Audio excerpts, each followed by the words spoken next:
ನಮಸ್ಕಾರ ಸ್ನೇಹಿತರೆ, ಎಲ್ಲ SRTV ಕನ್ನಡ ಚಾನೆಲ್ ವೀಕ್ಷಕರಿಗೆ ಆತ್ಮೀಯ ಸ್ವಾಗತ. ಸ್ನೇಹಿತರೆ, ಈಗ ನಾನು ಹೇಳುವಂತ ಈ ಕತೆ ಕೇಳಿದ್ರೆ ಶೀಘ್ರದಲ್ಲೇ ಮದುವೆ ಯೋಗ ಕೂಡಿ ಬರುತ್ತೆ, ಹಾಗೆ ಲಕ್ಷ್ಮಿ ಕಟಾಕ್ಷ ಪ್ರಾಪ್ತಿಯಾಗುತ್ತೆ. ಆದರೆ ಅದಕ್ಕೂ ಮುಂಚೆ ನೀವಿನ್ನೂ ನಮ್ಮ ಚಾನೆಲ್ ಅನ್ನು ಸಬ್ಸ್ಕ್ರೈಬ್ ಮಾಡ್ಕೊಂಡಿಲ್ಲ ಅಂದ್ರೆ ಖಂಡಿತ ಈಗಲೇ ಸಬ್ಸ್ಕ್ರೈಬ್ ಮಾಡ್ಕೊಳ್ಳಿ. ಹಾಗೆ ಈ ವಿಡಿಯೋ ಇಷ್ಟ ಆದರೆ ಮರೀದೆ ಒಂದು ಲೈಕ್ ಕೊಡಿ.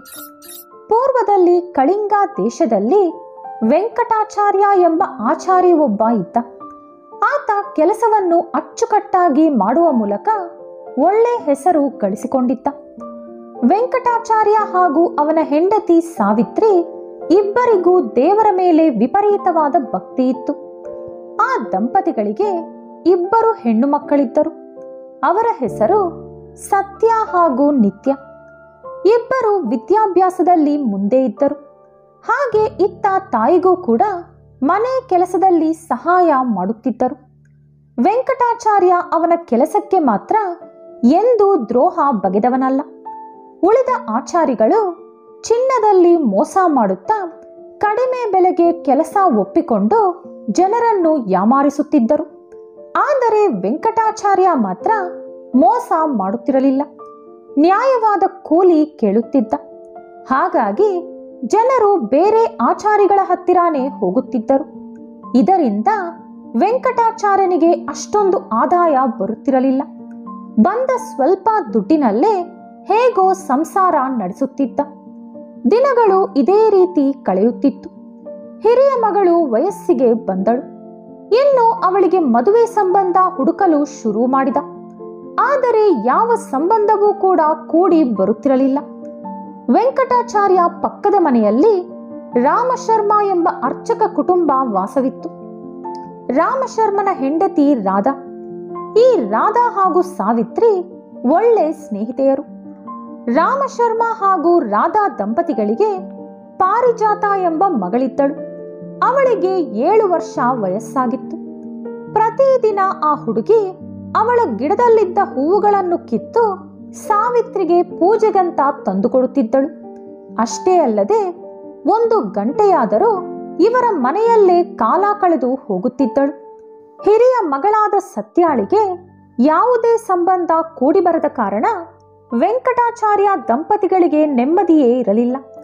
ಒಂದು ದಿನ ರಾಮಶರ್ಮನ ಹೆಂಡತಿ ರಾಧಾ ಸಾವಿತ್ರಿಯೊಂದಿಗೆ 1 ವಾರದ ಕಾಲ ರುಕ್ಮಿಣಿ ಕಲ್ಯಾಣ ಕಥೆ ಪಾರಾಯಣ ಮಾಡು ಎಂದು ಸಲಹೆ ಕೊಟ್ಟಳು. ಆ ರೀತಿ ಸಾವಿತ್ರಿ 1 ವಾರ ಮಾಡಿದ ಕೂಡಲೇ ಅವಳ ಮಗಳು ಸತ್ಯಾಳಿಗೆ ಒಳ್ಳೆ ಸಂಬಂಧ ಕೂಡಿಬಂತು. ಇನ್ನು ಮದುವೆಗೆ ಬೇಕಾದ ಹಣ ಕೂಡಿಡುವ ಕೆಲಸದಲ್ಲಿ ವೆಂಕಟಾಚಾರ್ಯ ಮುಳುಗಿದ. ಇಷ್ಟು ವರ್ಷಗಳಿಂದ ಆಚಾರಿ ವೃತ್ತಿಯಲ್ಲಿದ್ದರೂ ನನ್ನ ಮಕ್ಕಳ ಮೈ ಮೇಲೆ 1 ತುಂಡು ಚಿನ್ನ ಕೂಡ ಹಾಕಲು ಆಗಿಲ್ಲವಲ್ಲ ಎಂದು ಪ್ರತಿದಿನ ವೆಂಕಟಾಚಾರ್ಯ ಚಿಂತಿಸುತ್ತಿದ್ದ. ಸಾವಿತ್ರಿ ಪ್ರತಿದಿನ ಪೂಜೆ ಮಾಡುವಾಗ ಮಹಾಲಕ್ಷ್ಮಿಯನ್ನು ಅನೇಕ ಸ್ತೋತ್ರಗಳಿಂದ ಪೂಜಿಸುತ್ತಿದ್ದಳು. ಮದುವೆ ಹತ್ತಿರ ಬರುತ್ತಿದೆ. ಹೇಗಾದರೂ ಮದುವೆಗೆ ಬೇಕಾದ ಎಲ್ಲ ಹಣ ಚಿನ್ನವನ್ನು ನೀನೇ ಅನುಗ್ರಹಿಸಬೇಕು ಎಂದು ಬೇಡಿಕೊಳ್ಳುತ್ತಿದ್ದಳು. ಪ್ರತಿದಿನ ಇವರ ಮನೆಗೆ ಹೂಗಳು ತರುತ್ತಿದ್ದ ಪಾರಿಜಾತ ಒಂದು ದಿನ ಬರಲಿಲ್ಲ. ದಿನ ಬರ್ತಿದ್ದ ಹುಡುಗಿ ಇನ್ನೂ ಏಕೆ ಬಂದಿಲ್ಲ ಎಂದು ಸಾವಿತ್ರಿ ಯೋಚಿಸುತ್ತಿರುವಾಗಲೇ ಬಾಗಿಲ ಬಳಿ ಗೆಜ್ಜೆ ಶಬ್ದ ಕೇಳಿಸಿತು. ಪಾರಿಜಾತ ಓಡೋಡಿ ಮನೆಗೆ ಬಂದು ಹೂಗಳನ್ನು ಸಾವಿತ್ರಿ ಕೈಗೆ ಕೊಟ್ಟಳು. ಆ ದಿನ ಪಾರಿಜಾತ ಏಕೋ ಎಂದಿಗಿಂತಲೂ ಸ್ವಲ್ಪ ತೇಜಸ್ಸಿನಿಂದ ಕಾಣಿಸುತ್ತಿದ್ದಳು. ಸಾವಿತ್ರಿ ಪಾರಿಜಾತಳೊಂದಿಗೆ, ಏನಮ್ಮ ಇವತ್ತು ಇಷ್ಟೊಂದು ಚೆನ್ನಾಗಿ ಕಾಣ್ತಾ ಇದ್ಯಾ? ಇವತ್ತು ನಿನ್ನ ಹುಟ್ಟಿದ ಹಬ್ಬನ ಅಂತ ಕೇಳಿದ್ಲು. ಇಲ್ಲ ಅತ್ತೆ, ನಾನು ಎಂದಿನಂತೆ ಇದ್ದೀನಿ. ನಿಮಗೆ ಯಾಕೋ ಹೊಸದಾಗಿ ಕಾಣ್ತಿರ್ಬೋದು. ಅಂದ ಹಾಗೆ ಅಮ್ಮ ಈ ಬಳೆಗಳನ್ನ ಹೊಸದಾಗಿ ತಗೊಂಡಿದ್ದಾರೆ.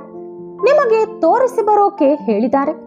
ನೀವು ನೋಡ್ತಾ ಇರಿ, ನಾನೀಗಲೇ ಬರ್ತೀನಿ ಅಂತ ಹೇಳಿ ಪಾರಿಜಾತ ಬಳೆಗಳನ್ನ ಸಾವಿತ್ರಿಗೆ ಕೊಟ್ಟು ಹೋದಳು.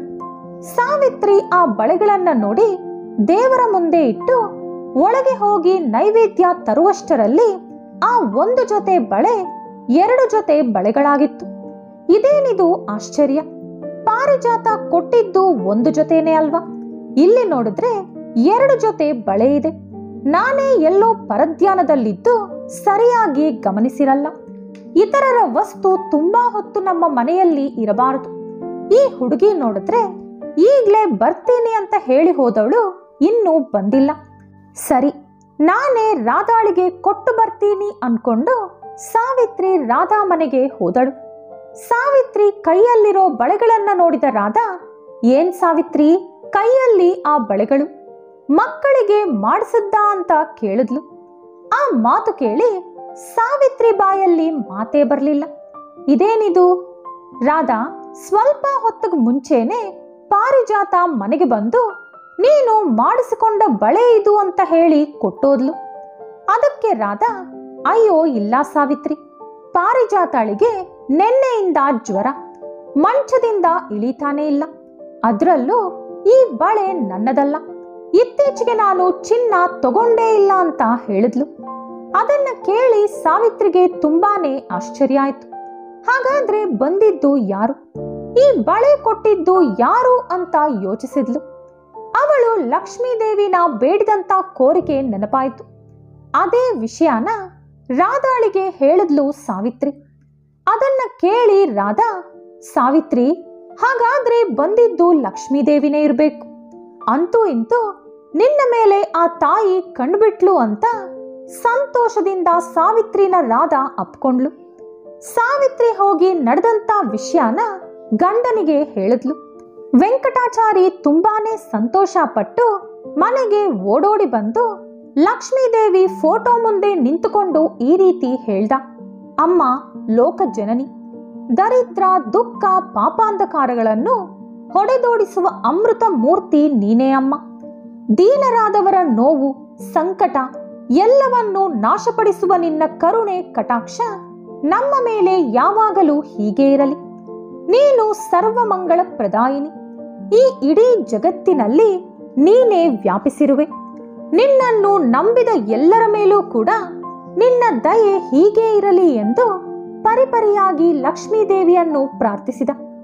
ನೋಡಿದ್ರಲ್ಲ ಸ್ನೇಹಿತರೆ, ಶ್ರೀ ಮಹಾಲಕ್ಷ್ಮಿಯನ್ನು ಆರಾಧಿಸಿದರೆ ಅನೀಮ, ಮಹಿಮ, ಗರೀಮ, ಲಘೀಮ, ಪ್ರಾಪ್ತಿ, ಪ್ರಾಕಾರ್ಯ, ಈಶಿತ್ವ ಹಾಗೂ ವಶಿತ್ವ ಎಂಬ ಅಷ್ಟ ಸಿದ್ಧಿಗಳು ಲಭಿಸುತ್ತವೆ. ಮನುಷ್ಯ ಆಧ್ಯಾತ್ಮಿಕವಾಗಿ ಉನ್ನತ ಶಿಖರಗಳನ್ನು ಏರಲು ಕೂಡ ಶ್ರೀ ಮಹಾಲಕ್ಷ್ಮಿ ಎಷ್ಟೋ ಸಹಕರಿಸುತ್ತಾಳೆ. ಹಿಂದಿನ ಜನ್ಮದಲ್ಲಿ ನಾವು ಮಾಡಿದಂಥ ಪಾಪಗಳೇ ಈ ಜನ್ಮದಲ್ಲಿ ನಾವು ದರಿದ್ರ ಅನುಭವಿಸಲು ಕಾರಣವಾಗುತ್ತದೆ. ಈ ಜನ್ಮದಲ್ಲಿ ನಾವು ಪುಣ್ಯ ಕಾರ್ಯಗಳನ್ನು ಮಾಡಿದರೆ ಹಿಂದಿನ ಜನ್ಮದ ಪಾಪಗಳೆಲ್ಲ ಹೋಗಿ ಸುಖ, ಶಾಂತಿ, ಐಶ್ವರ್ಯ ಪ್ರಾಪ್ತಿಯಾಗುತ್ತದೆ. ಹಾಗೆ ಮುಂದಿನ ಜನ್ಮದಲ್ಲೂ ಕೂಡ ಶ್ರೀಮಂತ ಕುಟುಂಬದಲ್ಲಿ ಜನಿಸಿ ಸುಖ, ಶಾಂತಿ, ಐಶ್ವರ್ಯದಿಂದ ಬದುಕುತ್ತೀವಿ. ಈ ವಿಡಿಯೋ ನಿಮಗಿಷ್ಟವಾದಲ್ಲಿ ಲೈಕ್ ಹಾಗೂ ಶೇರ್ ಮಾಡಿ.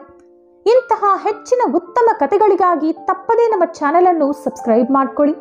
ನಾಳೆ ಮತ್ತೊಂದು ವಿಡಿಯೋದೊಂದಿಗೆ ಪುನಃ ಭೇಟಿಯಾಗೋಣ. ಧನ್ಯವಾದಗಳು.